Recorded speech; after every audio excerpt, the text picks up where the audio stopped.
പ്രിയ കൂട്ടുകാരെ, Ram care of Anandi എന്ന cinematic നോവലിൻ്റെ 10ാം ഭാഗമാണ് നമ്മളിന്ന് കേൾക്കാൻ പോകുന്നത്. ഇതിന് മുൻപുള്ള ഭാഗങ്ങൾ കേൾക്കാത്ത കൂട്ടുകാർ അത് കേട്ടതിന് ശേഷം ഇത് കേൾക്കാൻ ശ്രമിക്കുമല്ലോ. അതുപോലെ തന്നെ ചാനൽ ആദ്യമായിട്ട് കാണുന്ന കൂട്ടുകാരുണ്ടെങ്കിലും ഇതുവരെ സബ്സ്ക്രൈബ് ചെയ്യാതെ കാണുന്ന കൂട്ടുകാരുണ്ടെങ്കിലും ചാനൽ ഒന്ന് സബ്സ്ക്രൈബ് ചെയ്തേക്കണേ. അപ്പോൾ നേരെ നമുക്ക് കഥയിലേക്ക് പോകാം. കോലൈസ് കഴിച്ചുകൊണ്ട് നിന്നിരുന്ന ആനന്ദിയെയും രേഷ്മയെയും പെൺകുട്ടികളെയും പാട്ടി വിളിച്ചു കൊണ്ടുപോയി ആഘോഷം നടത്തുന്നിടത്തേക്ക് തള്ളിവിട്ടു. ഐസൊക്കെ ദൂരെ കളഞ്ഞ് അവരും ബാക്കിയുള്ളവർക്കൊപ്പം ആടിത്തിമർത്തു. റാമും ആനന്ദിയും വെട്രിയും രേഷ്മയും തോളിൽ കൈകളിട്ട് വട്ടം ചുറ്റി ചുവടുവച്ചു. അവർക്കിടയിലേക്ക് അവർ പാട്ടിയെയും പിടിച്ചു കയറ്റി. വൈകാതെ മദനങ്കിളും ഭാര്യ സരസ്വതിയെയും അമ്മായിയമ്മമാരും ചിറ്റമ്മമാരും ചിറ്റപ്പന്മാരും അവരുടെ മക്കളുമെല്ലാം ചേർന്നു. അവർക്കൊപ്പം ആ നാട്ടിലെ ആളുകൾ കൂടി ചേർന്നപ്പോൾ അതൊരു വലിയ മനുഷ്യവൃത്തമായി മാറി. വൃത്തത്തിനുള്ളിൽ നിന്നുകൊണ്ട് മേളക്കാരും ഡ്രം അടിക്കുന്നവരും തകർത്തു കൊട്ടി. ചെറിയ കുട്ടികളും ചില പെൺകുട്ടികളും അച്ഛനമ്മമാരുടെ സന്തോഷം കണ്ട് വൃത്തത്തിന് നടുവിൽ നൃത്തം വച്ചു. മേളം മുറുകി അവസാനിച്ചപ്പോൾ അവരെല്ലാവരും ഉച്ചത്തിൽ ആരവങ്ങൾ മുഴക്കി പരസ്പരം കെട്ടിപ്പിടിച്ചും മുത്തം നൽകിയുമൊക്കെ തങ്ങളുടെ സന്തോഷം പ്രകടിപ്പിച്ചു. ആ നൃത്തത്തിന് തുടക്കം കുറിച്ചവർ എന്ന നിലയിൽ റാമും ആനന്ദിയും രേഷ്മയും വെട്രിയും ഒരുപാട് സന്തോഷിച്ചു. സുണ്ടക്കഞ്ഞി വേണോ? മദനങ്കിൾ റാമിനോടും വെട്രിയോടും ചോദിച്ചു. അതെന്ത് കഞ്ഞി? റാം അത്ഭുതത്തിൽ ചോദിച്ചു. അത് ഈ വൈനൊക്കെ കെട്ടിവെക്കും പോലെ കഞ്ഞി മണ്ണിൽ കുഴിച്ചിട്ടുണ്ടാക്കുന്നതാ. കേട്ടിട്ടുള്ളതല്ലാതെ ഞാനും കഴിച്ചിട്ടില്ല. നമുക്ക് ട്രൈ ചെയ്ത് നോക്കിയാലോ? വെട്രി റാമിനോട് ചോദിച്ചു. ഡീൽ. മദനങ്കിളിനെ നോക്കി റാം ചിരിച്ചു. അവരിരുവരെയും കൂട്ടി മദനങ്കിൾ സുമൻ എന്നു പേരുള്ള ഒരു ചിറ്റപ്പനും കോവിലിനരികിലുള്ള കരിമ്പ് പാടത്തിന് നടുവിലൂടെ നടന്ന് ഒരു പുൽക്കുടിലെത്തി. അവിടെ വെള്ളം മുണ്ടും ഷർട്ടുമൊക്കെ ധരിച്ച 5-6 പേർ ചെറിയ മൺകുടത്തിലായി സുണ്ടക്കഞ്ഞി കുടിക്കുന്നുണ്ടായിരുന്നു. ഓയ് പാട്ടി, 4 സുണ്ടക്കഞ്ഞി, മദനങ്കിൾ വിളിച്ചു പറഞ്ഞു. കുടിലിനുള്ളിൽ നിന്നും 80 വയസ്സിനടുത്ത് പ്രായം തോന്നിക്കുന്ന ബ്ലൗസ് ഇടാതെ ചേല മാത്രം ചുറ്റി കാതിൽ തൂക്കമുള്ള സ്വർണ്ണ കമ്മലിട്ട് അല്പം കൂനുള്ള ഒരു വയസ്സത്തള്ള പുറത്തേക്ക് വന്ന് മദനങ്കിളിനെ സൂക്ഷിച്ചു നോക്കി. ശേഷം ആളെ മനസ്സിലായ തരത്തിൽ പുകയിലക്കറിയുള്ള പല്ല് കാട്ടി ചിരിച്ചു. എന്നിട്ട് അകത്തേക്ക് നടന്നുപോയി. ആ കുടിലിൻ്റെ മുറ്റത്ത് കിടന്നിരുന്ന കയറാൽ നെയ്ത കട്ടിൽ അവർ 4 പേരും ഇരുന്നു. പഴക്കമുള്ള ആ കട്ടിൽ ഒടിയുമോ എന്ന സംശയത്തിൽ റാം താഴേക്ക് നോക്കുന്നതിനിടയിൽ പാട്ടി 4 കുടങ്ങൾ മാറോട് ചേർത്ത് പിടിച്ചു കൊണ്ടുവന്ന് അവർക്ക് 4 പേർക്കും കൊടുത്തു. വെട്രിയും റാമും കൂടി ചിയേഴ്സ് പറയും പോലെ കുടങ്ങൾ തമ്മിൽ ചെറുതായി മുട്ടിച്ച് സുണ്ടക്കഞ്ഞി ഓരോ കവൾ കുടിച്ചു നോക്കി. ചെറിയ പുളിപ്പുണ്ടായിരുന്നുവെങ്കിലും ഒരു പ്രത്യേക രുചി അതിനുണ്ടായിരുന്നു. ഒറ്റ കുടത്തിൽ അവർ 2 പേരും സുണ്ടക്കഞ്ഞി കൂടി അവസാനിപ്പിക്കുമെന്ന് കരുതിയ മദനങ്കിളിന് തെറ്റുപറ്റിയെന്ന് ഒരു ഘട്ടത്തിൽ മനസ്സിലായി. സുമൻ ചിറ്റപ്പനും മദനങ്കിളിനും 2 കുടം വീതം കുടിച്ചപ്പോൾ റാമും വെട്രിയും കൂടി 4 കുടം സുണ്ടക്കഞ്ഞി കുടിച്ചിട്ട് 5ാമത്തെ കുടത്തിനു വേണ്ടി ചോദിച്ചു. സമയം പോയത് അവരറിഞ്ഞില്ല. കോവിലിൽ നിന്നും വീട്ടിലേക്ക് മടങ്ങാനായി മദനങ്കിളിനെ കുടുംബത്തിലെ ഓരോരുത്തരായി വിളിച്ചു തുടങ്ങി. അവരോട് വീട്ടിലേക്ക് പോകാൻ ആവശ്യപ്പെട്ട അയാൾ ആ കയർ കട്ടിലിൽ അടിച്ചു പൂസായി കിടക്കുന്ന റാമിനെയും വെട്രിയെയും നോക്കി താടിക്ക് കൈയും കൊടുത്ത് ഇരുന്നു. ചിറ്റപ്പനും സുണ്ടക്കഞ്ഞി വിൽക്കുന്ന ആ പാട്ടിയും അതേ ഇരിപ്പിരുന്നു. കുടുംബാംഗങ്ങളുമൊത്ത് വീടിൻ്റെ തിണ്ണയിലിരുന്ന് പഴയ ഓരോ കാര്യങ്ങൾ പറഞ്ഞിരിക്കുകയായിരുന്നു പാട്ടിയും രേഷ്മയും ആനന്ദിയും. രേഷ്മയും ആനന്ദിയും ഒരു കാഴ്ച കണ്ട് ഒരുപോലെ വാപൊത്തിപ്പിടിച്ചു. മദനങ്കിളും സുമൻ ചിറ്റപ്പനും റാമിനെയും വെട്രിയെയും മുതുകിൽ കയറ്റിക്കൊണ്ട് കിതച്ച് നടന്നു വരുന്നു.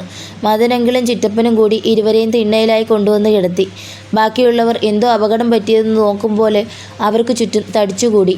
ആരെങ്കിലും എന്തെങ്കിലും ചോദിക്കും മുമ്പേ ചിറ്റപ്പൻ കയറി പറഞ്ഞു. പേടിക്കണ്ട, സുണ്ടക്കഞ്ഞി കുടിച്ചതാ. മദനങ്കിളിന് പാട്ടിയായിരുന്നു ഭയം. പക്ഷേ അത് കേട്ടതും എല്ലാവർക്കും മുന്നേ ആദ്യം ചിരിച്ചത് പാട്ടിയായിരുന്നു. വേഗം പോയി മോര് കൊണ്ടുപോവാ സരസ്വതി, പാട്ടി നാത്തൂനോട് പറഞ്ഞു. സരസ്വതിയും മറ്റൊരു സ്ത്രീയും കൂടി 2 പാത്രങ്ങളിലായി മോര് കൊണ്ടുവന്നു. രേഷ്മയും പാട്ടിയും ആനന്ദിയും കൂടി ഇരുവരെയും മോര് കുടിപ്പിച്ച് 10-15 മിനിറ്റുകൾക്കകം ഇരുവർക്കും സ്വബോധം തിരിച്ചു കിട്ടി. ബോധം വന്നപ്പോൾ ചുറ്റും കൂടി നിന്ന് അടക്കിപ്പിടിച്ച് ചിരിക്കുന്ന എല്ലാവരെയും കണ്ട് റാമും വെട്രിയും പരസ്പരം ചമ്മലോടെ നോക്കി. ഒടുവിൽ കിളി പോയവരെ പോലെ എല്ലാവരുടെയും ഒപ്പം വരുന്ന ഭക്ഷണം കഴിച്ച് അവരിരുവരും കിടക്കാനായി മുകളിലേക്ക് പോയി. മുകളിലേക്കുള്ള കോണിപ്പടികൾ കയറുമ്പോൾ സുണ്ടക്കഞ്ഞി എഫക്റ്റ് മൂലം പടികളിൽ കുനിഞ്ഞു നിന്ന് കൈ തൊട്ടുകൊണ്ടാണ് ഇരുവരും മുകളിലേക്ക് കയറിപ്പോയത്. ആനന്ദിയും രേഷ്മയും കട്ടിലിലും റാമും വെട്രിയും നിലത്ത് വിരിച്ച് കിടക്കയിലുമാണ് കിടന്നത്. പിറ്റേന്ന് രാവിലെ മുതൽ ഓരോരുത്തരായി ആ വീട്ടിൽ നിന്നും വിട പറഞ്ഞു തുടങ്ങി. ഉച്ചയ്ക്ക് 2:30-ക്കുള്ള രാമേശ്വരം ഭുവനേശ്വർ എക്സ്പ്രസ്സിലായിരുന്നു അവർ ടിക്കറ്റുകൾ ബുക്ക് ചെയ്തിരുന്നത്. ഏകദേശം 11 മണിയോടെ അവർ 5 പേരും ആ വീട്ടിൽ മിച്ചമുണ്ടായിരുന്ന അംഗങ്ങളോടെല്ലാം യാത്ര പറഞ്ഞിറങ്ങി. അടുത്ത വർഷത്തെ തിരുവിഴയ്ക്കും പാട്ടിയോടൊപ്പം വരണമെന്ന് പറഞ്ഞ് ബന്ധുക്കൾ അവരെ നിർബന്ധിച്ചു. 11:30-ക്ക് ഒരു ബസ് അല്ലിഗ്രാമത്തിൽ നിന്നും തഞ്ചാവൂരേക്ക് പുറപ്പെടുന്നുണ്ടായിരുന്നു. മദൻ അങ്കിൾ അവരെ 5 പേരെയും അയാളുടെ ട്രാക്ടറിലേക്ക് കയറ്റി ബസ് ഡിപ്പോയിലേക്ക് കൂട്ടിക്കൊണ്ടുപോയി. രാമും വെട്രിയും ബസ്സിൽ കയറും മുൻപ് മദൻ അങ്കിളിനെ സ്നേഹത്തോടെ കെട്ടിപ്പിടിച്ചു. പിള്ളേരെ, സുണ്ടക്കഞ്ഞി പോലെ വേറെ ഒരു ഐറ്റമുണ്ട്, അടുത്ത വർഷം നമുക്കത് ട്രൈ ചെയ്യാം, അയാൾ ചിരിച്ചുകൊണ്ട് പറഞ്ഞു. എൻ്റെ പൊന്നങ്കിളേ, ഞങ്ങളില്ലേ? രാമും വെട്രിയും അയാളെ തൊഴുതു കാട്ടി. വൈകാതെ അല്ലിഗ്രാമത്തിൽ നിന്നും അവരെയും വഹിച്ചുകൊണ്ട് ആ ബസ് തഞ്ചാവൂർ ലക്ഷ്യമാക്കി പുറപ്പെട്ടു. മദൻ അങ്കിൾ കൺമുന്നിൽ നിന്നും മറയും വരെ വിൻഡോയിലൂടെ അവർ 4 പേരും അയാളെ കൈവീശിക്കാട്ടി.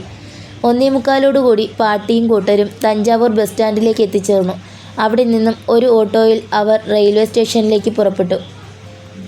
ബസ് സ്റ്റാൻഡിൽ നിന്നും ഭക്ഷണം കഴിച്ചാലോ എന്ന് വെട്രി ചോദിച്ചെങ്കിലും അങ്ങോട്ടേക്ക് വരുമ്പോഴുണ്ടായ അനുഭവം മൂലം കഴിവതും നേരത്തെ തന്നെ റെയിൽവേ സ്റ്റേഷനിലേക്ക് എത്തിയിട്ട് സമയമുണ്ടെങ്കിൽ മാത്രം അവിടുത്തെ ക്യാൻറ്റീനിൽ നിന്നും കഴിക്കാമെന്നായിരുന്നു പാട്ടി. ഓട്ടോ ധനശ്രീ ലോഡ്ജിൻ്റെ മുന്നിലൂടെ കടന്നു പോരുമ്പോൾ ആനന്ദി അവിടേക്ക് എത്തി നോക്കി. റിസപ്ഷനിലായി ആ വൃദ്ധൻ്റെ ഭാര്യ ലോഡ്ജിലേക്ക് ആരെങ്കിലും വരുന്നേക്കാമെന്ന പ്രതീക്ഷയിൽ പുറത്തേക്ക് നോക്കിയിരിക്കുന്നത് അവൾ കണ്ടു. ആ ഓട്ടോ വാഗമരങ്ങൾ തിങ്ങി നിൽക്കുന്ന ഇടറോഡിലൂടെയാണ് റെയിൽവേ സ്റ്റേഷനിലേക്ക് പോയത്. ആ റോഡിലേക്ക് എത്തിയപ്പോൾ ആനന്ദി റാമിനെ ഒന്ന് നോക്കി. റാം അവളെയും നോക്കി ചിരിച്ചു. ശേഷം അവർ രാത്രിയിൽ ഒന്നിച്ചിരുന്ന ആ ഇരുമ്പ് ബെഞ്ചിലേക്ക് നോക്കി. റോഡിലെ തിരക്ക് താണ്ടി അവരുടെ ഓട്ടോറിക്ഷ റെയിൽവേ സ്റ്റേഷനിലെത്തിയപ്പോൾ സമയം 2 മണിയായിരുന്നു. പാട്ടിയുടെ വീട്ടിൽ നിന്നും സ്വാദിഷ്ടമായ ഭക്ഷണങ്ങൾ കഴിച്ച ശേഷം റെയിൽവേ സ്റ്റേഷൻ ക്യാൻറ്റീനിൽ നിന്നും കഴിച്ചിട്ട് റാമിനും ആനന്ദിക്കും വെട്രിക്കും രേഷ്മയ്ക്കും അത്ര തൃപ്തി വന്നില്ല. രാമേശ്വരം ഭുവനേശ്വർ ട്രെയിൻ 20 മിനിറ്റുകൾ വൈകി ഓടുന്നുവെന്ന് അനൗൺസ്മെൻറ്റ് കേട്ടപ്പോൾ കോച്ച് പൊസിഷൻ നോക്കി അതിനരികിലുള്ള ബെഞ്ചിലായി അവർ 5 പേരും ഇരിപ്പുറപ്പിച്ചു. എങ്ങനെയുണ്ടെൻ്റെ നാട്? പാട്ടി റാമിനെയും വെട്രിയെയും ആനന്ദിയെയും രേഷ്മയെയും നോക്കി ചോദിച്ചു. കഴിഞ്ഞ വർഷമേ ഇവിടെ വരേണ്ടതായിരുന്നു, വെട്രി നെടുവീർപ്പിട്ടു. ഇനി എല്ലാ വർഷവും പാട്ടിയോടൊപ്പം ഞങ്ങളും വരും, കേട്ടല്ലോ, രേഷ്മ ആവേശത്തിൽ പറഞ്ഞു. അതാ ഞാനും നിങ്ങളോട് പറയാൻ വന്നത്. നിങ്ങൾ 4 പേരെയും തമ്മിൽ ബന്ധിപ്പിക്കുന്ന ഇപ്പോഴത്തെ ഏക ഘടകം ഞാനും ചെന്നൈയിലെ എൻ്റെ ആ വീടുമല്ലേ. ഭാവിയിൽ ഒരുപക്ഷെ നിങ്ങൾ പല വഴിക്ക് പിരിഞ്ഞു പോയേക്കാം. പക്ഷേ ഇപ്പോൾ നിങ്ങൾ എനിക്ക് ഒരു വാക്ക് തരണം. എത്ര തിരക്കായാലും എല്ലാ വർഷവും ഇതുപോലെ അല്ലിഗ്രാമത്തിലെ തിരുവിഴയ്ക്ക് നിങ്ങൾ 4 പേരും പങ്കെടുക്കുമെന്ന്. ഞാനില്ലാതായാലും എൻ്റെ മക്കൾ വർഷത്തിൽ ഒരിക്കലെങ്കിലും ഒന്നിച്ചു കൂടുന്നതും എന്നെ ഓർക്കുന്നതും എൻ്റെ വലിയൊരാഗ്രഹമാണ്. എനിക്ക് വാക്കുതാ. ഞാനില്ലാതായാലും നിങ്ങൾ 4 പേരും ഭൂമിയിൽ എവിടെയാണെങ്കിലും വർഷാവർഷം അല്ലിഗ്രാമത്തിൽ വെച്ച് കണ്ടുമുട്ടുമെന്ന്. പാട്ടി കൈവെള്ളം മുന്നിലേക്ക് നീട്ടിപ്പിടിച്ച്. അതിൽ ആദ്യം പിടിച്ചത് റാമായിരുന്നു. തുടർന്ന് വെട്രിയും രേഷ്മയും ഏറ്റവും ഒടുവിലായി ആനന്ദിയും കൈകൾ വച്ചു. പാട്ടി സന്തോഷം കൊണ്ട് അവർ 4 പേരെയും ചേർത്ത് പിടിച്ചു. ട്രെയിൻ 1-ാമത്തെ പ്ലാറ്റ്ഫോമിലേക്ക് കടന്നു വരുന്നെന്ന അനൗൺസ്മെൻറ്റ് മുഴങ്ങി കേട്ടതും അവർ ബാഗുകളുമായി ബെഞ്ചിൽ നിന്നും എഴുന്നേറ്റു. ബസ്സിലും ട്രെയിനിലുമൊക്കെയായി പാതി ദിവസത്തോളം നീണ്ടുനിന്ന യാത്രയിൽ അവർ 5 പേരും ക്ഷീണിതരായിരുന്നു. രാത്രി 10 മണിയോടെ ട്രെയിൻ എഗ്മോർ സ്റ്റേഷനിലെത്തിയതും വെട്രി ഒരു ഓൺലൈൻ ടാക്സി ബുക്ക് ചെയ്തു. ആനന്ദിയുടെ വണ്ടി പാർക്കിങ്ങിലായതിനാൽ അതെടുത്തുകൊണ്ട് വരാമെന്ന് പറഞ്ഞ് റാം ചാവിയും വാങ്ങിപ്പോയി. ചെന്നൈയിലെ ഞായറാഴ്ചത്തെ ബ്ലോക്ക് അതികഠിനമായിരുന്നു. 1 മണിക്കൂറോളം എടുത്തു അവർ വീട്ടിലേക്ക് എത്താൻ. അപ്പോഴേക്കും റാം ലൂണയുമായി ഗേറ്റിന് വെളിയിലായി കാത്തുനിൽപ്പുണ്ടായിരുന്നു. സമയം അത്രയുമായതിനാൽ നാളെ രാവിലെ അവിടെ നിന്നും കോളേജിൽ പോയതിനു ശേഷം വീടുകളിലേക്ക് പോകാമെന്ന തീരുമാനത്തിൽ റാമും രേഷ്മയും എത്തിച്ചേർന്നു. അങ്ങനെ 2 ദിവസത്തിന് ശേഷം അവർ 5 പേരും വീണ്ടും ചെന്നൈയിൽ അന്തിയുറങ്ങി. റാമും വെട്രിയും മുകളിലെ വെട്രിയുടെ മുറിയിലും രേഷ്മയും ആനന്ദിയും പാട്ടിയും ഒന്നിച്ച് പാട്ടിയുടെ മുറിയിലുമാണ് കിടന്നത്. രാത്രി ഏകദേശം 1 മണി കഴിഞ്ഞ സമയത്ത് രേഷ്മ ഞെട്ടിയുണർന്നു. അവൾ തിരിഞ്ഞു കിടന്ന് വീണ്ടും ഉറങ്ങാൻ ശ്രമിക്കുമ്പോഴാണ് ആനന്ദി കിടക്കയിലില്ലെന്ന് മനസ്സിലായത്. അവൾ പതിയെ കിടക്കയിൽ എഴുന്നേറ്റിരുന്നു. സമീപത്ത് പാട്ടി സുഖമായി കിടന്നുറങ്ങുന്നു. അവൾ ബാത്റൂമിലേക്കും പുറത്തേക്കുള്ള വാതിലിന് നേരെയും നോക്കി. വാതിൽ തുറന്നു കിടക്കുന്നു കണ്ട അവൾ കട്ടിലിൽ നിന്നും നിലത്തേക്കിറങ്ങി. പുറത്തെ വരാന്തയിലെ ലൈറ്റ് ഓഫാക്കിയിരിക്കുകയാണ്. ശബ്ദമുണ്ടാക്കാതെ സിറ്റൗട്ടിലേക്ക് നടന്നു ചെന്നപ്പോൾ ഗേറ്റിന് വെളിയിലായി ആനന്ദി ആരുമായി സംസാരിക്കുന്നത് അവൾ കണ്ടു. സംസാരത്തിനിടയിൽ ആനന്ദി എന്തോ വലിയൊരു പൊതി കൈകളിലേക്ക് വാങ്ങുന്നത് രേഷ്മ ശ്രദ്ധിച്ചു. ഇവൾക്കെന്താ ഈ നട്ടപ്പാതിരയ്ക്ക് ഇടപാട്? അവൾ സ്വയം ചോദിച്ചു. പെട്ടെന്ന് ആനന്ദി ഒന്ന് തിരിഞ്ഞു നോക്കി. തൽക്ഷണം രേഷ്മ തിണ്ണയിൽ കിടന്നിരുന്ന കുഷ്യനിട്ട കസേരയുടെ പിന്നിലേക്ക് മറഞ്ഞിരുന്നു. തന്നെ കണ്ടില്ല എന്നുറപ്പായപ്പോൾ രേഷ്മ വീണ്ടും ഗേറ്റിൻ്റെ അരികിലേക്ക് എത്തി നോക്കി. അവിടെ ആനന്ദിയുമായി സംസാരിച്ചുകൊണ്ട് നിൽക്കുന്ന ആളുടെ മുഖം വ്യക്തമായില്ലെങ്കിലും ശരീരഘടന കൊണ്ട് അയാളെ തനിക്ക് എവിടെയോ കണ്ടു പരിചയമുള്ളതുപോലെ രേഷ്മയ്ക്ക് തോന്നി.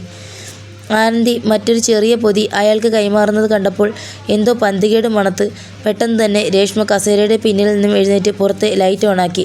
പുറത്തെ ലൈറ്റ് തെളിഞ്ഞതും രേഷ്മയെ ആ വെളിച്ചത്തിൽ കണ്ട് ആനന്ദി ഞെട്ടലോടെ തിരിഞ്ഞു. അതേ നിമിഷത്തിൽ ഗേറ്റിനരികിൽ നിന്നയാൾ തെരുവിലേക്ക് വേഗത്തിൽ നടന്നു പോവുകയും ചെയ്തു. കയ്യിൽ എന്തോ പൊതിയുമായി നിൽക്കുന്ന ആനന്ദിയുടെ അരികിലേക്ക് രേഷ്മ വേഗത്തിൽ നടന്നു ചെന്നു. ഈ സമയത്ത് നിനക്കിവിടെ എന്താ പരിപാടി? ആ പോയത് ആരാ? അവൾ സംശയത്തോടെ ചോദിച്ചു. മറുപടിയായി ആനന്ദി കയ്യിലെ പൊതി അഴിച്ച് കാണിച്ചു കൊടുത്തു. അതിൽ 2 പൂമാലകളുണ്ടായിരുന്നു. വെളുപ്പിനെ ഒരിടത്ത് കൊടുക്കാനുള്ളതാ, അവൾ പുഞ്ചിരിയോടെ പറഞ്ഞു. ഒരു നിമിഷം ആനന്ദിയെ സംശയിച്ചതിന് രേഷ്മയ്ക്ക് തന്നോട് തന്നെ പുച്ഛം തോന്നിപ്പോയി. നീ എന്തിനാണ് ആനന്ദി ഇങ്ങനെ കഷ്ടപ്പെടുന്നത്? നിനക്ക് ജീവിക്കാനുള്ള പൈസ കോളേജിലെ ആ റിസപ്ഷൻ ജോലിയിൽ നിന്നും കിട്ടില്ലേ? ഇമാതിരി റെസ്റ്റില്ലാതെ ജോലി ചെയ്തത് ആർക്ക് വേണ്ടിയാ നീ സമ്പാദിച്ചു കൂട്ടുന്നേ? അതിന് മറുപടിയായി ആനന്ദി ഒന്ന് ചിരിച്ച് നിലത്തേക്ക് തലകുനിച്ചു. രേഷ്മ അവളുടെ അടുത്തേക്ക് ചെന്നു. അവളുടെ മുഖം പിടിച്ചുയർത്തി.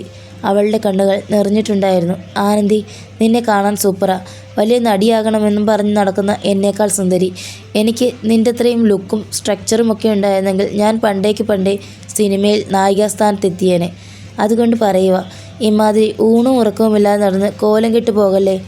എനിക്ക് നിന്നെ ഒരുപാട് ഇഷ്ടമാണ്. അതുകൊണ്ട് പറയുന്നതാ. നിനക്ക് എന്തെങ്കിലും പണത്തിൻ്റെ പ്രശ്നമുണ്ടെങ്കിൽ ഞങ്ങളോട് തുറന്നു പറ. ഞങ്ങൾ 4 പേരുമില്ലേ നിൻ്റെ കൂടെ. അല്ലാതെ 10-20 രൂപ കമ്മീഷൻ കിട്ടുന്ന 2 പൂമാലയ്ക്ക് വേണ്ടിയിട്ട് ഇങ്ങനെ നിൻ്റെ ഉറക്കം കളയാതെ. രേഷ്മ അവളുടെ തലമുടിയിലൂടെ കൈവെള്ളയൊടിച്ചുകൊണ്ട് പറഞ്ഞു. താങ്ക്സ് കുഞ്ഞേ. ആനന്ദി രേഷ്മയെ കെട്ടിപ്പിടിച്ചു. ആ കെട്ടിപ്പിടുത്തത്തിൽ ഒരു കൂടപ്പിറപ്പിൻ്റെ സ്നേഹം രേഷ്മ തിരിച്ചറിഞ്ഞു. പൂമാല മുകളിൽ തൻ്റെ മുറിയിൽ വെച്ച ശേഷം ആനന്ദി രേഷ്മയോടൊപ്പം പാട്ടിയുടെ മുറിയിലേക്ക് പോയി. പക്ഷേ ആനന്ദിയുടെയും അരികിൽ നിന്നും നടന്നകുന്ന ആ മനുഷ്യൻ അവരിരുവരും മുറിയിലേക്ക് തിരിച്ചു പോകുന്ന സമയം വരെയും മതിലിനരികെ അവരെയും നിരീക്ഷിച്ചുകൊണ്ട് നിൽപ്പുണ്ടായിരുന്നു. പിറ്റേന്ന് രാവിലെ അവരെല്ലാവരും എഴുന്നേൽക്കുമ്പോൾ സമയം 8 മണിയോടടുത്തിരുന്നു. അതിനു മുൻപേ തന്നെ ആനന്ദി തൻ്റെ പതിവ് ജോലികൾ പുനരാരംഭിക്കുവാനായി വീട്ടിൽ നിന്നും പോയിക്കഴിഞ്ഞിരുന്നു. 2 ദിവസമായി പത്മിനി കാർ പൊടി പിടിച്ച് കിടന്നിരുന്നതിനാൽ പാട്ടി രാവിലെ ഉണർന്നയുടനെ കാർ കഴുകലും ആരംഭിച്ചു. രേഷ്മ വെട്രിക്കും റാമിനും ഓരോ കപ്പ് കോഫി കൊണ്ടുവന്ന് കൊടുത്തു. അവർ 3 പേരും കൂടി കോഫിയുമായി 2ാം നിലയുടെ ഇരുമ്പ് കൈവരികളിലൂടെ ഇടയിലൂടെ കാലും നിലത്തേക്ക് തൂക്കിയിട്ടിരുന്ന് പാട്ടി കാർ കഴുകുന്നത് നിരീക്ഷിച്ചു. ഈ തള്ളയ്ക്ക് മുഴുത്ത പ്രാന്താണ്. എപ്പോൾ നോക്കിയാലും മുടിഞ്ഞ കാർ പരിപാലനമാണ്. എന്നാൽ അതൊന്ന് പുറത്തേക്ക് ഇറക്കുമോ? അതുമില്ല. കാർ സർവീസിംഗ് സെൻറ്ററിൽ നിന്നും വരുന്നവരെ അല്ലാതെ ഞങ്ങളെ ആരെയും ആ കാറിൽ തൊടാൻ പോലും സമ്മതിക്കില്ല, വെട്രി നീരസത്തോടെ പറഞ്ഞു. അല്ല, എന്താ ഈ പത്മിനിയുടെ കഥ? റാം സംശയത്തോടെ ചോദിച്ചു. എൻ്റെ മച്ച, പണ്ടെങ്ങാണ്ട് താത്ത ആരുടെയോ കയ്യിൽ നിന്ന് സെക്കൻഡ് ഹാൻഡ് വാങ്ങിയതായി കാറ്. ഇതിലാ പാട്ടിയെ താത്ത കല്യാണം ചെയ്ത് പുള്ളിയുടെ വീട്ടിലേക്ക് കൊണ്ടുപോയത്. പിന്നീട് താത്തായ്ക്ക് മദ്രാസിൽ ജോലി കിട്ടിയപ്പോൾ പാട്ടിയും താത്തയും അല്ലി ഗ്രാമത്തിൽ നിന്നും പെട്ടിയും കിടക്കുകയുമൊക്കെയായി ചെന്നൈക്ക് വരുന്നതും ഈ പത്മിനിയില. പിന്നീട് അങ്ങോട്ട് പാട്ടിയുടെ ജീവിതത്തിലെ ഒരുമാതിരിപ്പെട്ട എല്ലാ കാര്യങ്ങൾക്കും ഈ കാറും പങ്കാളിയാണ്. പാട്ടിയോട് ചോദിക്കാൻ നിന്നാൽ 1000 കഥകൾ പറയും. താത്ത ഉണ്ടായിരുന്ന സമയത്ത് കക്ഷിയുമായി വഴക്കിടുന്ന സമയത്ത് പാട്ടി പത്മിനിക്കുള്ളിൽ കയറി ലോക്ക് ചെയ്തിരിക്കും. അതുപോലെ തന്നെ പാട്ടിയുമായി വഴക്കിടുന്ന സമയത്ത് താത്തായും ഇതിനുള്ളിൽ കയറിയിരിക്കും. കാറിനുള്ളിൽ ഇരിക്കുന്നയാളുടെ വഴക്ക് മാറുമ്പോൾ കാറിൻ്റെ ഹോൺ അടിക്കും. അപ്പോൾ പുറത്തുള്ളയാൾ വന്ന് കാറിൽ കയറും. എന്നിട്ട് 2 ആളും കൂടി ബസന്ത് നഗർ ബീച്ചിലേക്ക് ഒരൊറ്റ പോക്കാണ്. ചില ദിവസങ്ങളിൽ ബീച്ചിൽ പോകാൻ വേണ്ടി മാത്രം പാട്ടി മനഃപൂർവ്വം വഴക്കൊക്കെ ഉണ്ടാക്കിയിട്ടുണ്ടത്രേ. വെട്രി അത്രയും പറഞ്ഞപ്പോൾ റാം ചിരിച്ചുകൊണ്ട് കാർ കഴുകുന്ന പാട്ടിയെ നോക്കി. അവരുടെ കാറിനോടുള്ള കരുതൽ ഒരു കുഞ്ഞിനോടുള്ള കരുതൽ പോലെ അവന് തോന്നി. വെട്രി പറഞ്ഞതിന് ബാക്കി രേഷ്മ തുടർന്നു. ഒരു ദിവസം പാട്ടിയുമായി വഴക്കിട്ട് താത്ത കാറിനുള്ളിൽ കയറിയിരുന്നു. പാട്ടി ബീച്ചിലേക്ക് പോകുവാനായി സാരിയൊക്കെ ഉടുത്ത് ഹോണടി കേൾക്കാൻ വേണ്ടി വീടിനുള്ളിൽ അങ്ങനെ കാത്തിരുന്നു. ഒരുപാട് സമയം കഴിഞ്ഞിട്ടും ഹോണടി കേൾക്കാതെ വന്നപ്പോൾ പാട്ടി കാറിൽ പോയി നോക്കി. താത്ത അതിനുള്ളിൽ മരിച്ചു കിടക്കുകയായിരുന്നു. ഹാർട്ട് അറ്റാക്ക് വന്നതാ. പിന്നീട് ഒരിക്കലും പാട്ടി പത്മിനിക്കുള്ളിൽ കയറിയിട്ടില്ല. ചില രാത്രികൾ കരഞ്ഞുകൊണ്ട് പുറത്തു വന്ന് ഹോണൊക്കെ അടിക്കും. ഇനി തൻ്റെ മരണശേഷം ശരീരം ചുടുകാട്ടിലേക്ക് കൊണ്ടുപോകാൻ നേരത്തെ അതിനുള്ളിൽ കയറൂ എന്ന പാട്ടിയുടെ തീരുമാനം. അതിനുവേണ്ടിയാണ് ഈ കഴുകലും തുടയ്ക്കലുമെല്ലാം. അപ്പോൾ മാത്രമാണ് പാട്ടിയുടെ ജീവിതത്തിൽ ആ പത്മിനിക്കാരന് എത്രത്തോളം പ്രാധാന്യമുണ്ടെന്ന് റാം തിരിച്ചറിഞ്ഞത്. പിള്ളേരെ, കോളേജിൽ പോകുന്നില്ലേ? പോയി റെഡിയാവാൻ നോക്ക്, പാട്ടി താഴെ നിന്നും വിളിച്ചു പറഞ്ഞു. അല്പസമയത്തിനകം അവർ 3 പേരും കോളേജിൽ പോകുവാനായി കുളിച്ച് റെഡിയായി. പാട്ടി അവർക്ക് ഇഡലിയും പുതിനയില ചട്നിയും ഉണ്ടാക്കി കൊടുത്തു. 3 പേരും വീട്ടിൽ നിന്നും ഇറങ്ങുന്ന നേരത്ത് തന്നെ ഗിണ്ടി റെയിൽവേ സ്റ്റേഷനിൽ ഇറക്കിയാൽ മതിയെന്ന് റാം പറഞ്ഞു. വല്ല പെൺപിള്ളേരെയും വളയ്ക്കാനുണ്ടോ എന്ന് ചോദിച്ച് അവനെ വെട്രിയും രേഷ്മയും ചേർന്ന് കളിയാക്കിയെങ്കിലും അവൻ്റെ സ്വകാര്യതയിൽ കൂടുതൽ കൈകടത്താതെ അവർ അവനെ റെയിൽവേ സ്റ്റേഷനിലേക്ക് വിട്ടുകൊടുത്തു. അപ്പോഴേക്കും സമയം 9 മണിയായിരുന്നു. റാം 2-ാം നമ്പർ പ്ലാറ്റ്ഫോമിലേക്ക് ചെല്ലുമ്പോൾ മല്ലി പതിവ് പോലെ സമൂസ വിൽക്കുന്ന അമ്മച്ചിയോട് സംസാരിച്ചുകൊണ്ട് നിൽക്കുകയായിരുന്നു. അവൻ പിന്നിലൂടെ ചെന്ന് അവളുടെ കണ്ണ് പൊത്തി. "ഡേ റാം," അവൾ ചിരിച്ചുകൊണ്ട് വിളിച്ചു. റാം അവളുടെ മുന്നിലേക്ക് കടന്നു നിന്നു. "നീ ആള് കൊള്ളാമല്ലോ. എങ്ങനെ പിടികിട്ടി ഞാനാണെന്ന്?" "ഈ പട്ടാപ്പകൽ, അതും പ്ലാറ്റ്ഫോമിൽ വെച്ച് എൻ്റെ കണ്ണ് പൊത്താൻ ധൈര്യമുള്ള ഒരേ ഒരു പുരുഷനെ ഈ ചെന്നൈയിലുള്ളൂ." അത് കേട്ട് റാം ഉറക്കെ ചിരിച്ചു. തൻ്റെ യാത്രയിൽ നടന്ന രസകരമായ സംഭവങ്ങളൊക്കെയും റാം മല്ലിയോട് വിശദമായി തന്നെ പറഞ്ഞു. "എൻ്റെ നാടും ഇതുപോലെ തിരുവഴിയൊക്കെ വരുമ്പോൾ നല്ല രസമാണ്. ആ സമയത്തൊക്കെ കോലം കെട്ടി ആടുന്നത് കൊണ്ട് അതൊന്നും ആസ്വദിക്കാൻ എനിക്ക് കഴിഞ്ഞിട്ടില്ലെന്ന് മാത്രം." മല്ലി നിരാശയോടെ പറഞ്ഞു. "ഒരു കാര്യം ചെയ്യ്, അടുത്ത തവണ നീയും ഞങ്ങളുടെ കൂടെ അല്ലിഗ്രാമത്തിലേക്ക് വാ. നല്ല രസമായിരിക്കും." "ഞാനോ?" അവൾ പൊട്ടിച്ചിരിച്ചു. "അല്ല, ആ പെണ്ണിൻ്റെ കൂടെ ലോഡ്ജിലൊക്കെ താമസിച്ചല്ലോ. എന്താണ്, ലവ് വല്ലതുമാണോ?" അവൾ ഇടതുകണ്ണു ചെറുതായി അടച്ചുകൊണ്ട് കൗതുകത്തോടെ ചോദിച്ചു. "എൻ്റെ മല്ലി, നിനക്കവളെ നല്ലതുപോലെ അറിയാത്തത് കൊണ്ടാണ്." "നിനക്ക് നല്ലതുപോലെ അറിയാമല്ലോ, പിന്നെന്താ? നിനക്ക് അവളോട് ഇഷ്ടമുള്ളത് കൊണ്ട് തന്നെയാണല്ലേ നീ ആ ട്രെയിനിൽ നിന്നും ചാടിയിറങ്ങിയത്?" അവൾ വിടാൻ മട്ടില്ലാത്ത തരത്തിൽ ചോദിച്ചു. "എൻ്റെ മല്ലി, അവൾക്ക് അതിലൊന്നും ഒരു താല്പര്യവുമില്ല. ഫുൾ ടൈം എങ്ങനെയെങ്കിലും ജോലിയൊക്കെ ചെയ്ത് കാശുണ്ടാക്കണമെന്ന ചിന്ത മാത്രമേ അവൾക്കുള്ളൂ." "അത് നല്ലതല്ലേ? നീ ഭാവിയിൽ സിനിമയുടെ പിന്നാലെ പോകും. അപ്പോൾ ഒരാളെങ്കിലും ഉത്തരവാദിത്തത്തോടെ കുടുംബത്ത് വീണ്ടേ? നീ ആൾ കൊള്ളാമല്ലോ. അതിനിടയിൽ ഞങ്ങൾ കുടുംബം തുടങ്ങുന്നത് വരെ ചിന്തിച്ചോ?" "ഞാൻ കാര്യമായിട്ട് പറഞ്ഞതാ മല്ലി. അവൾക്ക് അമ്മാതിരി ഫീലിങ്സ് ഒന്നുമില്ല." റാം തീർത്തു പറഞ്ഞു. "അതിനവൾ വെളിയിൽ കാണിക്കാത്തതല്ലേ?" "എടാ റാം, ഞാൻ നിന്നോട് ഒരു രഹസ്യം പറയാം. നമ്മുടെ ജീവിതത്തെ ചുറ്റിപ്പറ്റി നിൽക്കുന്ന ആളുകൾ മിനിമം ഒരാളെങ്കിലും നമ്മളെ രഹസ്യമായി പ്രണയിക്കുന്നുണ്ട്. എന്തെങ്കിലും കാരണങ്ങൾ കൊണ്ട് അതവർ വെളിപ്പെടുത്തുന്നില്ല എന്ന് മാത്രം. അതുപോലെ തന്നെ നമ്മളും രഹസ്യമായി ആരെയൊക്കെയോ പ്രണയിക്കുന്നുണ്ട്. നമ്മളും അതവരോട് വെളിപ്പെടുത്തുന്നില്ല. ഈ കാണുന്ന മനുഷ്യന്മാരൊക്കെ എന്തിനാണ് പെട്ടെന്ന് മുന്നിൽ ഒരു കണ്ണാടി കണ്ടാൽ അതിൽ തങ്ങളുടെ മുഖം നോക്കാൻ ശ്രമിക്കുന്നത്? എന്തിനാണ് കണ്ണിൽ കണ്ട ഏതെങ്കിലും ഒരു വസ്ത്രം ധരിക്കാതെ തങ്ങൾക്ക് യോജിച്ച ഈ നല്ല ഭംഗിയുള്ള വസ്ത്രങ്ങൾ മാത്രം നോക്കി ധരിക്കുന്നതും മുഖം ഭംഗിയിൽ കൊണ്ട് നടക്കുന്നതുമൊക്കെ? എല്ലാത്തിനും കാരണം ഒന്നേയുള്ളൂ, ഉള്ളിലുള്ള ആ രഹസ്യ പ്രണയം. അതില്ലാതെ ഒരാൾ സ്വന്തം സൗന്ദര്യ സംരക്ഷണത്തിനോ ഭംഗിയുള്ള വസ്ത്രങ്ങൾ ധരിക്കുവാനോ വേണ്ടി ഒരു മിനിറ്റ് പോലും സമയം കളയുമെന്ന് തോന്നുന്നില്ല. സമയം ഇങ്ങനെ വേഗം വേഗം കടന്നു പോകും റാം. ഇതുപോലെ തന്നെ ഒരുപാട് പേർ രഹസ്യ പ്രണയവുമായി നമ്മൾ ഉദ്ദേശിക്കുന്നവർക്ക് ചുറ്റും ഇങ്ങനെ നിൽപ്പുണ്ട്. ആ പെൺകുട്ടി ആരുടെയെങ്കിലും ജീവിതത്തിലേക്ക് പോയി പോകും മുൻപേ നീ നിൻ്റെ ജീവിതത്തിലേക്ക് അവളെ പിടിച്ചിടണം. ചില വ്യക്തികൾ നമ്മുടെ ജീവിതത്തിൽ നിന്നും നഷ്ടപ്പെട്ടു പോയാൽ എന്നേക്കുമായി പോയതാണ്. അതുകൊണ്ട് വച്ചു താമസിപ്പിക്കാതെ നീ അവളോട് നിൻ്റെ ഇഷ്ടം തുറന്നു പറയണം." മല്ലി അത്രയും കാര്യങ്ങൾ പറഞ്ഞിട്ടും റാം അതിൽ ഒന്നുപോലും എതിർക്കാതെ എല്ലാം കേട്ടിരിക്കുക മാത്രം ചെയ്തു. ട്രെയിൻ എത്തിയപ്പോൾ അവരിരുവരും കയറി ഡോറിനരികിൽ ഇരുവശങ്ങളിലായി പുറത്തേക്ക് നോക്കി നിന്നു.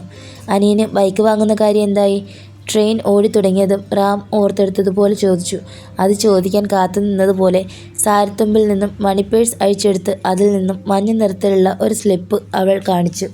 റാം അത് വാങ്ങി നോക്കുമ്പോൾ റോയൽ എൻഫീൽഡിൻ്റെ ബുള്ളറ്റ് സ്റ്റാൻഡേർഡ് 350 ബൈക്ക് ബുക്ക് ചെയ്ത സ്ലിപ്പാണ്. "എൻ്റെ അമ്മേ, ബുള്ളറ്റോ?" അവൻ അതിശയത്തോടെ ചോദിച്ചു. "അതെ, അവന് ചെറുപ്പം തൊട്ടേ ബുള്ളറ്റിനോട് ഭയങ്കരമായ ഭ്രാന്ത. ആ വണ്ടി റോഡിലൂടെ പോകുമ്പോഴെല്ലാം അതിൻ്റെ പിന്നാലെ ഓടുകയൊക്കെ ചെയ്യുമായിരുന്നു. എങ്കിലും ബുള്ളറ്റ് വാങ്ങുവാൻ എൻ്റെ കയ്യിലെ കാശ് തികഞ്ഞില്ല. പിന്നെ ബാക്കി പണം കൂട്ടുകാരുടെ സമ്പാദ്യത്തിൽ നിന്നും അവർ പിരിവിട്ട് തന്നു. അങ്ങനെയെങ്കിലും അവൻ്റെ ആഗ്രഹം നടക്കട്ടെ. ഇതുകൊണ്ട് അവൻ എന്നോടുള്ള വൈരാഗ്യം തീർന്നാൽ എന്നെ വീട്ടിലേക്ക് വിളിക്കുമല്ലോ. അവൻ എൻ്റെ സൈഡ് നിന്നാൽ പിന്നെ എനിക്കൊന്നും പേടിക്കാനില്ല." അവൾ പ്രതീക്ഷയോടെ പറഞ്ഞു. "എന്താ നിൻ്റെ അനിയൻ്റെ പേര്?" "കവിദാസ്." "എന്നാണ് ബൈക്ക് ഡെലിവറി ചെയ്യുന്നത്?" "ഒരാഴ്ച താമസമുണ്ടെന്നാണ് പറഞ്ഞത്. ഇവിടെയുള്ള ഒരു ഡീലർ ഞങ്ങളുടെ നാട്ടിലെ ഷോറൂമിൽ വിളിച്ച് എല്ലാം ശരിയാക്കിയിട്ടുണ്ട്. ഷോറൂംകാർക്കൊപ്പം സർപ്രൈസായി ബൈക്ക് ഡെലിവറി ചെയ്യാനായിട്ട് ഞാനും നാട്ടിലേക്ക് പോകും." മല്ലി സന്തോഷത്തോടെ പറഞ്ഞു. "അടിപൊളി. അപ്പോൾ ആ വഴിക്ക് വീട്ടിൽ തിരിച്ചു കയറിയാൽ പിന്നെ നമ്മളെയൊന്നും കാണലുണ്ടാവില്ലല്ലേ?" "അയ്യോ, അത് പറഞ്ഞപ്പോഴാ ഞാൻ നിൻ്റെ നമ്പർ വാങ്ങാത്ത കാര്യം ഓർത്തത്. ഇന്നലെ നിന്നെ വിളിക്കാമെന്ന് കരുതിയപ്പോൾ ഫോണിൽ നമ്പറില്ല." പേഴ്സിൽ നിന്നും ഒരു കീപാഡ് ഫോണെടുത്ത് അവൾ റാമിന് കൊടുത്തു. റാം അതിൽ നിന്നും തൻ്റെ നമ്പറിലേക്ക് ഒരു മിസ്ഡ് കോൾ വിട്ടിട്ട് 2 ഫോണിലും നമ്പർ സേവ് ചെയ്തു. മല്ലിയോട് യാത്ര പറഞ്ഞു റാം നുങ്കമ്പാക്കത്തിറങ്ങി. 1 മിനിറ്റ് നിർത്തിയിട്ട ശേഷം ട്രെയിൻ വീണ്ടും മുന്നോട്ട് ഓടിത്തുടങ്ങി. മല്ലി കാശ് ചോദിച്ച് കൈതട്ടിക്കൊണ്ട് ട്രെയിനിനുള്ളിലെ തിരക്കിനിടയിലേക്ക് പോയി. നുങ്കമ്പാക്കം റെയിൽവേ സ്റ്റേഷൻ്റെ മുന്നിൽ വെട്രിയും രേഷ്മയും അവനെയും കാത്തു നിൽപ്പുണ്ടായിരുന്നു. മൂവരും കോളേജിലെത്തി. ക്ലാസ്സിലേക്ക് കയറുമ്പോൾ ആനന്ദി റിസപ്ഷനിൽ നിന്ന് പുഞ്ചിരിച്ചു. അന്ന് ക്ലാസ്സിൽ ശിവസർ ദി ഹെൽപ്പ് എന്ന ഇംഗ്ലീഷ് സിനിമ പ്രദർശിപ്പിച്ചു. ശേഷം അതിനെപ്പറ്റി വിശദമായ ഒരു റിവ്യൂ പിറ്റേന്ന് എഴുതിക്കൊണ്ടുവരാൻ എല്ലാവരോടും പറഞ്ഞു. അന്ന് ഉച്ചയ്ക്ക് അമ്മ ഉണവകത്തിൽ അവർ 4 പേരും ഒന്നിച്ചിരുന്ന് ഭക്ഷണം കഴിക്കുമ്പോൾ റാം ആനന്ദി ഒന്ന് നോക്കി. അവളെ നോക്കുന്ന ഓരോ നോട്ടത്തിലും മല്ലി പറഞ്ഞ കാര്യങ്ങൾ ഓരോന്നും അവൻ്റെ മനസ്സിലേക്ക് കടന്നു വന്നു. ഭക്ഷണം കഴിച്ച ശേഷം ഉണവകത്തിൽ നിന്നും ഇറങ്ങി 4 പേരും തെരുവിലൂടെ ഓരോന്നും പറഞ്ഞു നടക്കുമ്പോൾ അവൻ്റെ നോട്ടം ആനന്ദിയിൽ മാത്രമായിരുന്നു. വില കുറഞ്ഞ തരം കോട്ടൺ കൊണ്ടുള്ള ആകാശനീല ചുരിദാറായിരുന്നു അവളുടെ വേഷം. അതിന് യോജിച്ച കറുപ്പ് ഷോളും ഒറ്റ സൈഡാക്കി ഇട്ടിരുന്നു. ആനന്ദി വസ്ത്രങ്ങളിൽ അധികം ആഡംബരം കാണിക്കുന്നത് റാം കണ്ടിട്ടില്ല. മാത്രമല്ല, കുളിച്ച് മുടി സാധാരണ രീതിയിൽ ഒന്ന് കെട്ടിവെക്കുന്നതല്ലാതെ അതിനൊന്നും അവൾ അധിക സമയം കളയാറില്ലെന്നും അവന് തോന്നി. മല്ലി പറഞ്ഞത് വെച്ച് നോക്കുമ്പോൾ ആനന്ദി അവൾ പറഞ്ഞ ഒരു കാറ്റഗറിയിലും ഉൾപ്പെടുന്നില്ല. ആരെയും തൻ്റെ ജീവിതത്തിലേക്ക് ക്ഷണിക്കാൻ ആഗ്രഹിക്കുന്നുമില്ല. എന്താണ് ഇങ്ങനെ നോക്കുന്നത്? ആനന്ദി ചിരിച്ചുകൊണ്ട് റാമിനോട് ചോദിച്ചു.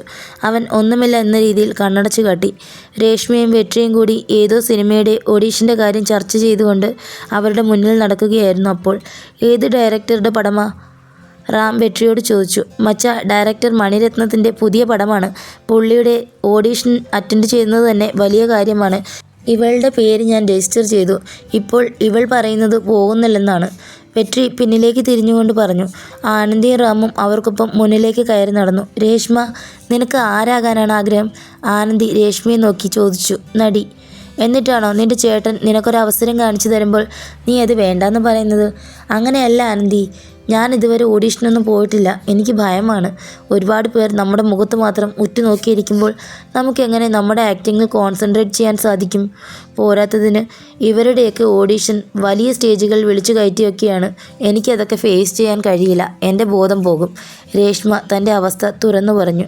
ശരി, നീ ഓഡീഷനൊന്നും ഇല്ലാതെ തന്നെ ഒരു സിനിമയിൽ നായികയായി സെലക്റ്റായി എന്ന് കരുതുക. നിൻ്റെ സിനിമയിലെ ആദ്യത്തെ 1000 ജൂനിയർ ആർട്ടിസ്റ്റുകൾ നിരന്നു നിൽക്കുന്ന ഒരു ഓഡീഷൻ നടക്കുന്ന ഇടത്ത് ഓഡീഷന് പങ്കെടുക്കുന്ന ഒരാളായിട്ട് അഭിനയിക്കുക എന്നതാണ്. അപ്പോൾ നീ എന്തു ചെയ്യും? ഇതുപോലെ അഭിനയത്തിനിടയിൽ ബോധം കെട്ട് വീഴുമോ? അതോ പിന്നാമ്പുറത്തു കൂടി ഓടി രക്ഷപ്പെടുമോ? അതിന് രേഷ്മ മറുപടിയൊന്നും കൊടുത്തില്ല. അപ്പോഴേക്കും അവർ നടന്ന് കോളേജിൻ്റെ മുന്നിലേക്ക് എത്തിയിരുന്നു. നമുക്ക് ആത്മാർത്ഥമായ ഒരു ലക്ഷ്യമുണ്ടെങ്കിൽ അതായിരിക്കണം നമ്മളെ ജീവിക്കാൻ പ്രേരിപ്പിക്കേണ്ടത്. ലക്ഷ്യത്തിലേക്കുള്ള വഴികൾ ഒരു പക്ഷേ നമ്മളെ ഭയപ്പെടുത്തുമായിരിക്കും. എന്നുവെച്ച് നമ്മൾ പിന്മാറാൻ നിന്നാൽ എല്ലാ കാലവും അങ്ങനെ ഭയന്നോടുകയുള്ളൂ. ഐസ് കെട്ടയുടെ വിലയുള്ള ഭയം എന്ന വികാരം മൂലം വജ്രത്തിൻ്റെ വിലയുള്ള നമ്മുടെ ലക്ഷ്യം നഷ്ടപ്പെടുത്തി കളയരുത്. നീ ഒരു കാര്യം ചെയ്യും. ഞാൻ പറഞ്ഞതുപോലെ ഈ ഓഡീഷൻ നിൻ്റെ ആദ്യ സിനിമയിലെ ആദ്യ സീനാണെന്ന് കരുതി അങ്ങ് കയറി അഭിനയിക്ക്. ബാക്കിയുള്ളതൊക്കെ വരുന്നിടത്ത് വെച്ച് കാണാം. ആനന്ദി അത്രയും പറഞ്ഞപ്പോൾ രേഷ്മയുടെ കണ്ണുകളിൽ ആത്മവിശ്വാസം വന്നു നിറഞ്ഞത് വെട്രിയും റാമും നോക്കി നിന്നു. വടപളനിയിൽ വെച്ച് നാളെ വൈകിട്ട് 5 മണിക്ക് ഓഡീഷൻ. ഒരു ധൈര്യത്തിന് നിങ്ങൾ 3 പേരും എൻ്റെ ഒപ്പം ഉണ്ടാവണം. രേഷ്മ അവർ 3 പേരെയും നോക്കി പറഞ്ഞു. അയ്യോ, നാളെ ഇവിടെ അടുത്തുള്ള ഓഡിറ്റോറിയത്തിൽ വെച്ച് ഞാനൊരു ബർത്ത്ഡേ ഇവൻ്റ് പിടിച്ചുപോയി. പക്ഷേ നിങ്ങൾ നാളെ എന്നെ കുറച്ച് ബലൂൺ വീർപ്പിക്കാനും ഡെക്കറേഷൻ ചെയ്യാനുമൊക്കെ സഹായിച്ചാൽ അവിടുത്തെ കാര്യങ്ങളൊക്കെ സെറ്റാക്കിയിട്ട് ഞാനും കൂടെ വരാം, ആനന്ദി പറഞ്ഞു. ഡെക്കറേഷൻ ചെയ്യാൻ എത്ര സമയമെടുക്കും? വെട്രി ചോദിച്ചു. നമ്മൾ 4 പേരും കൂടി ഒത്തുപിടിച്ചാൽ മാക്സിമം 1 മണിക്കൂർ. അപ്പോൾ 3 മണിക്ക് കോളേജ് കഴിഞ്ഞാൽ ഉടനെ നമ്മൾ ആ സ്പോട്ടിലെത്തി ഡെക്കറേഷൻ നടത്തുന്നു. 5 മണിക്ക് രേഷ്മയും കൂട്ടി വടപളനിയിൽ ഓഡീഷന് പോകുന്നു. ഓക്കെ? വെട്രി ചോദിച്ചു. ഡീൽ, അവർ 3 പേരും ഒരുപോലെ പറഞ്ഞു. അപ്പോഴേക്കും കോളേജിൽ ലഞ്ച് ബ്രേക്ക് കഴിഞ്ഞതിൻ്റെ ബെൽ മുഴങ്ങി കേട്ടു. കോളേജ് വിട്ടതിന് ശേഷം തഞ്ചാവൂർ പോയ ട്രാവൽ ബാഗൊക്കെയായി ഫ്ലാറ്റിലേക്ക് തിരികെ എത്തുമ്പോൾ ബിനീഷും കിരണും കൂടി വിശേഷങ്ങൾ കേൾക്കുവാനായി റാമിനെയും കാത്തിരിപ്പുണ്ടായിരുന്നു. കുളിച്ച് വസ്ത്രം മാറി വന്നിട്ട് അവൻ യാത്രയുടെ ഓരോ മിനിറ്റുകളും കൃത്യമായി അവർക്ക് വിവരിച്ചു കൊടുത്തു. ഒടുവിൽ യാത്രാ വിവരണം അവസാനിച്ചതും കിരൺ കൈയടിച്ചു. ചേട്ടന് ഒരു സ്റ്റോറി ടെല്ലർ ആയിക്കൂടെ? ചേട്ടൻ പറഞ്ഞ കാര്യങ്ങൾ എനിക്ക് നല്ലതുപോലെ ഇമാജിൻ ചെയ്യാൻ പറ്റി, ഒരു സിനിമ കണ്ടതുപോലെ. ഇനി നിങ്ങൾ സിനിമാക്കാർ എരിവും പുളിയും ചേർക്കും പോലെ മസാല കയറ്റി പറഞ്ഞതാണോ? കിരൺ സംശയത്തോട് ചോദിച്ചു. എടാ മണ്ട, നീ മിണ്ടാതിരി. എടാ റാമേ, നിനക്ക് അവിടെ വെച്ച് വല്ലതും പറ്റിയിരുന്നതിൽ നിൻ്റെ വീട്ടുകാരോട് ഞാൻ എന്ത് സമാധാനം പറയുമായിരുന്നു? ബിനീഷ് കിരണിൻ്റെ വായടപ്പിച്ചിട്ട് ആശങ്കയോട് ചോദിച്ചു. ഒന്നും പറ്റിയില്ലല്ലോ ബിനീഷ് ഏട്ടാ. ഇച്ചിരി ടെററായിരുന്നെങ്കിലും സംഭവം കിടിലനായിരുന്നു, റാം ചിരിച്ചുകൊണ്ട് പറഞ്ഞു. ദേ ഇവരല്ലേ ചിന്നപുരത്തെ ഷെൽവയും വത്തിക്കുച്ചിയും. ഗൂഗിൾ പോലീസ് സ്റ്റേഷൻ പൊളിച്ചതിനെ പറ്റിയുള്ള ന്യൂസും ആർട്ടിക്കിളും എല്ലാം കിടപ്പുണ്ട്. കിരൺ അതിനിടയിൽ അവൻ്റെ സംശയം തീർക്കുവാനായി ഗൂഗിൾ തിരഞ്ഞുകൊണ്ട് പറഞ്ഞു. ബിനീഷും ഒരു നിമിഷം അവൻ്റെ മൊബൈൽ സ്ക്രീനിലേക്ക് നോക്കി. അത് പോട്ടെ, ഈ സംഭവങ്ങൾ നടക്കുമ്പോൾ ആ പെണ്ണ് ഭയപ്പെട്ടോ? ബിനീഷ് ചോദിച്ചു. ആര്? ആനന്ദിയോ? ആഹാ, ബെസ്റ്റ് ടീമാ. അവളാണ് ബൈക്കിൽ വന്ന മിക്കവരെ എറിഞ്ഞിട്ടത്. പേടിച്ചത് മൊത്തം ഞാനല്ലേ? അയാൾ ഒന്ന് ഇരുത്തി മൂളി. എന്താ ചേട്ടൻ അങ്ങനെ ചോദിച്ചത്? ഏയ് ഒന്നുമില്ലടാ, വെറുതെ ചോദിച്ചതാ. ആ പിന്നെ നാളെ ആനന്ദിയുടെ ഒരു പരിപാടിക്ക് ഡെക്കറേഷൻ ചെയ്യാൻ ഞാനും പോകുന്നുണ്ട്. വരുന്നോ രണ്ടാളും? റാം ചിരിയോടെ ചോദിച്ചു. എൻ്റെ അമ്മോ, കൊതിയും പിടിച്ച് വെള്ളവും ഇറക്കി ഫുൾ ബേസൻ ബിരിയാണിയും നോക്കി നിൽക്കാനല്ലേ ഞാനില്ലേ? കിരൺ കൈ രണ്ടും കുപ്പി കാണിച്ചിട്ട് ബാൽക്കണിയിലേക്ക് പോയി. കിടക്കാൻ നേരത്ത് ആനന്ദിയുടെ ഫോണിലേക്ക് റാം ഒരു ഗുഡ് നൈറ്റ് മെസ്സേജ് അയച്ചു. അല്പസമയം അവളിൽ നിന്നും എന്തെങ്കിലും മറുപടി കിട്ടുമോ എന്ന് നോക്കിയതിന് ശേഷം ഫോൺ ചാർജ് ചെയ്യാനിട്ട് അവനും കിരണിനൊപ്പം പോയി കിടന്നു. രാവിലെ എഴുന്നേറ്റയുടൻ കിരണിനെയും കൂട്ടി റാം തെരുവിൽ പോയി ദോശമാവ് വാങ്ങി വന്നു. അടുക്കളയിൽ കിരണുമായി ഓരോ തമാശയും പറഞ്ഞ് ദോശ ചുടുന്നതിനിടയിൽ പുലർച്ചെ 5 മണിക്ക് ആനന്ദിയുടെ ഫോണിൽ നിന്നും ഒരു ഗുഡ് മോർണിംഗ് മെസ്സേജ് വന്നു കിടക്കുന്നത് അവൻ കണ്ടു. റാം അപ്പോൾ തന്നെ തിരികെ ഒരു ഗുഡ് മോർണിംഗ് മെസ്സേജ് അയച്ചു. അതിന് മറുപടിയായി താങ്ക്സ് എന്നൊരു മറുപടി വന്നു. ഹായ് ആനന്ദി, എന്താ രാവിലെ പരിപാടി? ഞാൻ പൂമാല ഡെലിവറി ചെയ്യുക. ആ വഴിക്ക് വൈകിട്ടത്തെ ബർത്ത്ഡേ പരിപാടിക്കുള്ള ആളെയും കാണണം. ഓക്കെ, ഞാൻ ദോശ ചുടുക. നീ വല്ലതും കഴിച്ചോ? ഇപ്പോൾ ഒരു കോഫി കുടിച്ചു. രാവിലത്തെ കഴിപ്പൊക്കെ കണക്കാ. എങ്കിൽ ശരി റാം, ഞാൻ പോകുക. കോളേജിൽ വെച്ച് കാണാം. ബൈ ആനന്ദി. റാം ആദ്യമായിട്ടായിരുന്നു തൻ്റെ ഫോൺ വഴി ഒരു പെൺകുട്ടിയുമായി ചാറ്റ് ചെയ്യുന്നത്. അന്ന് കോളേജിലേക്ക് പോകുമ്പോൾ ഒരു ചെറിയ പാത്രത്തിൽ 2 ദോശയും തക്കാളി ചട്നിയും അവൻ ബാഗിൽ കരുതി. ബസ് ഗിണ്ടിയിലെത്തുമ്പോൾ മല്ലി സമൂസ വിൽക്കുന്ന അമ്മച്ചിയുമായി സംസാരിച്ചു കൊണ്ട് നിൽപ്പുണ്ടായിരുന്നു. എന്തായി, അവളോട് പറഞ്ഞോ? റാമിനെ കണ്ടയുടൻ ജിജ്ഞാസയോടെ അവൾ ചോദിച്ചു. ഏയ് ഇല്ലെന്നേ. ഓ, നിൻ്റെ ഒരു കാര്യം. എൻ്റെ മല്ലി, ഞാൻ ആദ്യമൊന്ന് കൺഫേം ചെയ്യട്ടെ, എനിക്ക് അവളോട് ഇഷ്ടമുണ്ടെന്ന്. അല്പസമയം താ. അവനൊന്ന് നെടുവീർപ്പിട്ടു. സമൂസ വിൽക്കുന്ന അമ്മച്ചി 2 പേർക്കും ഓരോ സമൂസ നൽകി നടന്നുപോയി. അപ്പോഴേക്കും ട്രെയിൻ എത്തി. പതിവ് കമ്പാർട്ട്മെൻറ്റിൻ്റെ വാതിലിന് ഇരുവശത്ത് നിന്നുകൊണ്ട് അവർ സമൂസ കുറിച്ചു. നാട്ടിൽ പോകാൻ ഇനി 6 ദിവസം കൂടി, മല്ലി സന്തോഷത്തോടെ പറഞ്ഞു. നീ ശരിക്കും പോകുവാണോ? റാം അവളുടെ കണ്ണുകളിലേക്ക് നോക്കി ചോദിച്ചു. പിന്നെ പോകണ്ടേ? വീട്ടിൽ പോയാൽ നീ എന്നും സന്തോഷമായിരിക്കുമോ മല്ലി? സന്തോഷം എന്നത് എൻ്റെ ജീവിതത്തിൽ പറഞ്ഞിട്ടില്ല റാം. സന്തോഷമില്ലേലും വീട്ടിൽ പോയാൽ ഇവിടുത്തെ പോലെ കാമം ശമിപ്പിക്കാൻ വരുന്ന പോലീസുകാരെ പേടിക്കേണ്ടി വരില്ല. വീട്ടിൽ ഞാൻ സുരക്ഷിതയായിരിക്കും. ഞാൻ നിന്നെ മിസ് ചെയ്യും മല്ലി. അവൾ അത് കേട്ട് പൊട്ടിച്ചിരിച്ചു. നുങ്കമ്പാക്കം എത്തിയപ്പോൾ റാം അവളുടെ കണ്ണുകളിലേക്ക് ഒന്നുകൂടി നോക്കി. ബൈ, അവൾ പറഞ്ഞു.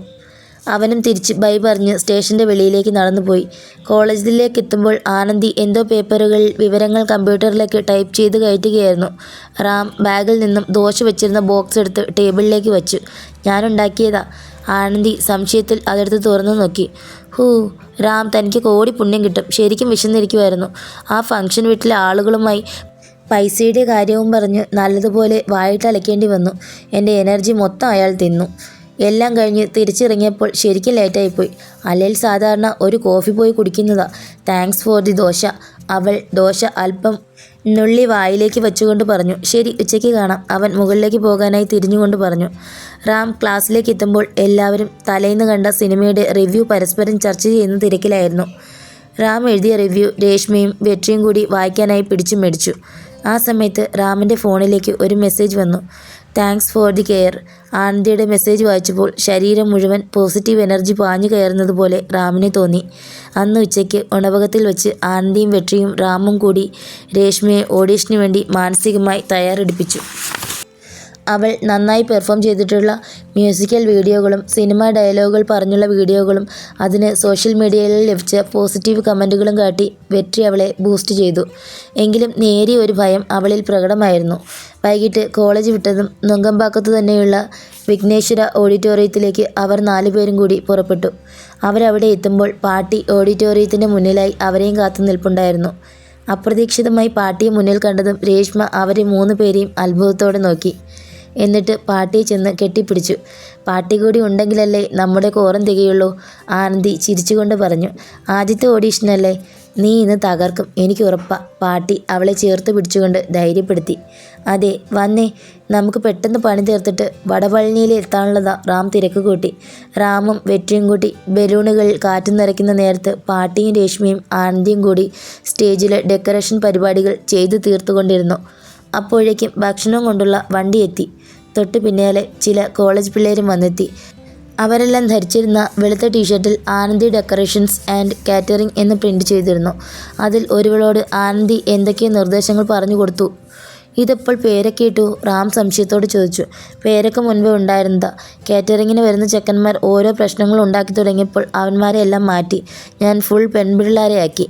ഇവർ അവന്മാരെക്കാളും അടുക്കും ചിട്ടയുമായി കാര്യങ്ങളൊക്കെ ചെയ്യുന്നുമുണ്ട്. അതുമല്ല, എല്ലാവരും പഠനത്തോടൊപ്പം ഓരോ കുടുംബം നോക്കുന്നവരാ. അവന്മാർ കൂട്ടിച്ചോദിച്ച പണം ഞാൻ ഇവർക്ക് കൊടുക്കുന്നുണ്ട്. അവരും ഹാപ്പി, ഞാനും ഹാപ്പി. പിന്നെ ടീഷർട്ടൊക്കെ ഞാനിപ്പോൾ സംസാരിച്ച കുട്ടിയില്ലേ മാലിനി, ബികോം പഠിക്കുക. അവളുടെ ഐഡിയയാണ്. ആനന്ദി ആത്മവിശ്വാസത്തോടെ പറഞ്ഞു. എന്തായാലും കലക്കി. അപ്പോൾ നമുക്കൊന്നും ഇനി തൻ്റെ കമ്പനിയിൽ ചാൻസ് ഇല്ലല്ലേ? എന്നാര് പറഞ്ഞു? വല്ല പണി കിട്ടിയാൽ അപ്പോൾ ഞാൻ വിളിക്കും. റൂമിൽ ആ ചേട്ടനെയും പയ്യനെയും കൂട്ടി പറന്നെത്തണേ. ഡെക്കറേഷന് കൊണ്ടുവന്ന തണ്ണിമത്തനിൽ ആനന്ദി നിമിഷങ്ങൾക്കകം ഓരോ രൂപങ്ങളും പൂക്കളുമൊക്കെ ഉണ്ടാക്കുന്നത് കണ്ട് അവർ അത്ഭുതപ്പെട്ടു. 1 മണിക്കൂർ കൊണ്ട് അവിടുത്തെ എല്ലാ ഡെക്കറേഷൻ പരിപാടികളും അവർ തീർത്തു. കേറ്ററിംഗ് ടീമിലെ മാലിനിയെ അവിടുത്തെ കാര്യങ്ങളൊക്കെ ഏൽപ്പിച്ചിട്ട് 3 വണ്ടികളിലായി അവർ 5 പേരും വടപഴനിയിലേക്ക് പുറപ്പെട്ടു. രേഷ്മയുടെ വണ്ടിയുടെ പിന്നിലാണ് പാട്ടി കയറിയത്. എല്ലാവരും കൂടെയുള്ളത് രേഷ്മയ്ക്ക് വലിയ ആശ്വാസമായിരുന്നു. മറ്റൊരു സ്ത്രീയിലുള്ളതാണെങ്കിലും വെற்றி എന്ന സഹോദരൻ തനിക്ക് കിട്ടിയ ഏറ്റവും വലിയ അനുഗ്രഹമായി അവൾക്ക് തോന്നി. ഒടുവിൽ ഓഡീഷൻ നടക്കുന്ന ഹാളിലെത്തുമ്പോൾ വലിയൊരു കൂട്ടം ആളുകൾ തടിച്ചുകൂടി നിൽപ്പുണ്ടായിരുന്നു. അതിൽ പലരും അമിതമായി മേക്കപ്പൊക്കെ ചെയ്തു ഓഡീഷൻ ചെയ്യുന്ന ടീമിനെ ആകർഷിക്കാൻ തക്കവണ്ണമാണ് വന്നെത്തിയിരിക്കുന്നത്. ആനന്ദി അവരെയൊക്കെ നോക്കിയ ശേഷം രേഷ്മയുടെ അരികിലേക്ക് ചെന്ന് തൻ്റെ തൂവാല കൊണ്ട് അവളുടെ മുഖത്തെ വിയർപ്പ് ഒപ്പി നീക്കി. അവളെ അല്പം മാറ്റി നിർത്തി അവളുടെ മുടി ഇരുവശത്തേക്കും മുന്നിലേക്ക് എടുത്തിട്ടു. എന്നിട്ട് എന്തോ കുറവുള്ളതുപോലെ തോന്നിയപ്പോൾ തൻ്റെ നെറ്റിയിൽ നിന്നും പൊട്ടുനുള്ളിയെടുത്ത് അവളുടെ നെറ്റിക്ക് വെച്ചു കൊടുത്തു. നീ ഒരു സുന്ദരി ഗോത തന്നെ, ആനന്ദി ചിരിച്ചുകൊണ്ട് പറഞ്ഞു. രേഷ്മ സമീപത്ത് കിടന്നിരുന്ന വണ്ടിയുടെ മിററിൽ മുഖം നോക്കാൻ ആഞ്ഞെങ്കിലും പിന്നെ അത് വേണ്ടെന്ന് വെച്ചിട്ട് ആനന്ദിയിലേക്ക് തിരിഞ്ഞു. നിന്റെ കണ്ണിൽ ഞാൻ ഓക്കെ അല്ലേ? Double okay. ഇനി നീ സ്റ്റേജിൽ കൂടി തകർത്താൽ മതി, ആനന്ദി പുഞ്ചിരിച്ചുകൊണ്ട് പറഞ്ഞു. പ്രിയ കൂട്ടുകാരെ, കഥ നിങ്ങൾക്ക് ഇഷ്ടമാകുന്നുണ്ടോ? ഇഷ്ടമാകുന്നുണ്ടെങ്കിൽ തീർച്ചയായും ലൈക്കും കമൻറ്റും തരാൻ മറക്കരുതേ. ഇനി ഈ കഥയുടെ അടുത്ത ഭാഗവുമായി ഞാൻ വരും വരേക്കും നിങ്ങൾക്കെല്ലാവർക്കും വിടാം.